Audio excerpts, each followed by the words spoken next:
지금 이 사건은 1964년부터 1999년까지 대한민국에서 실제로 작동했던 국제입양 국가관리 시스템에 대한 이야기입니다. 이 기간 동안 대한민국에서 해외로 입양된 아동은 공식 통계 기준 약 17만 명에서 20만 명 이상으로 추산됩니다. 이는 전 세계에서 가장 큰 규모의 국제 입양 사례입니다. 입양 대상 국가는 미국, 덴마크, 스웨덴, 노르웨이, 프랑스, 독일, 호주 등 서방 국가들이었습니다.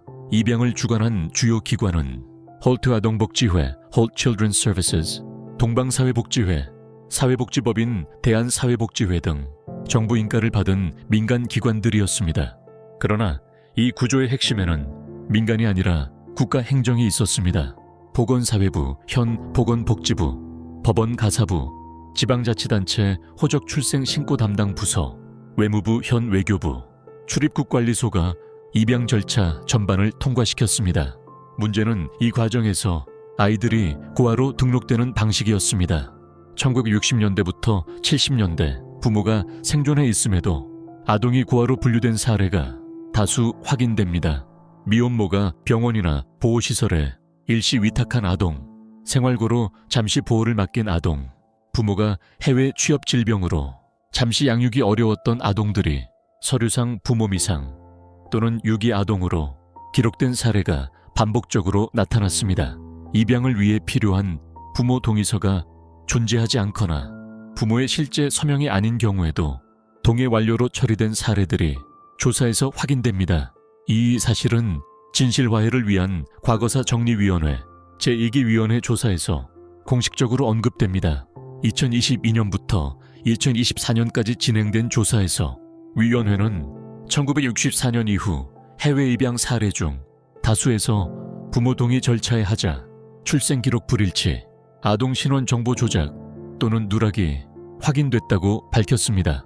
특히 문제로 지적된 것은 출생 신고 시점과 입양 기록 시점이 물리적으로 맞지 않는 사례들이었습니다. 예를 들어 출생 신고가 되기 전에 이미 입양 서류가 작성돼 있거나 출생 병원 기록과 입양기관 기록에 부모 정보가 서로 다른 경우가 여러 건 발견됩니다. 위원회는 이를 두고 개별 실수가 아니라 구조적, 반복적 행정 실패이자 국가의 관리 책임 문제라고 판단했습니다. 중요한 점은 이 과정에서 국가가 이득을 본 구조였다는 사실입니다. 1960에서 80년대 정부 문서와 정책 기조에는 해외 입양이 국내 복지 부담을 줄이고 국가 이미지를 개선하며 외교 관계에 긍정적으로 작용한다는 인식이 존재했습니다. 실제로 1970년대 한 해에만 수천 명의 아동이 해외로 보내졌고 입양 수수료와 관련한 외화 유입도 국가 차원에서 관리됐습니다. 아이들은 서울 김포공항을 통해 출국했습니다. 그날부터 한국 국적과 이름은 사라졌고 새로운 국적과 이름이 부여됐습니다. 문제는 되돌릴 수 없다는 점이었습니다. 성인이 된 입양인들이 1990년대 후반부터 한국을 찾기 시작했지만 자신의 출생 기록을 증명할 수 없는 경우가 대부분이었습니다. 부모를 찾으려 해도 호적은 이미 말소됐거나 기록 자체가 존재하지 않았습니다. 이로 인해 덴마크, 프랑스, 미국 등지에서 입양인 당사자들이 대한민국 정부를 상대로 문제 제기를 시작했습니다. 그리고 마침내 국가 차원의 판단이 내려졌습니다. 진실화해 위원회는 2024년 최종 발표에서 해외 입양 과정에서 대한민국 국가기관의 관리감독 책임이 충분히 작동하지 않았으며 그로 인해 아동과 가족의 인권이 침해됐다고 밝혔습니다.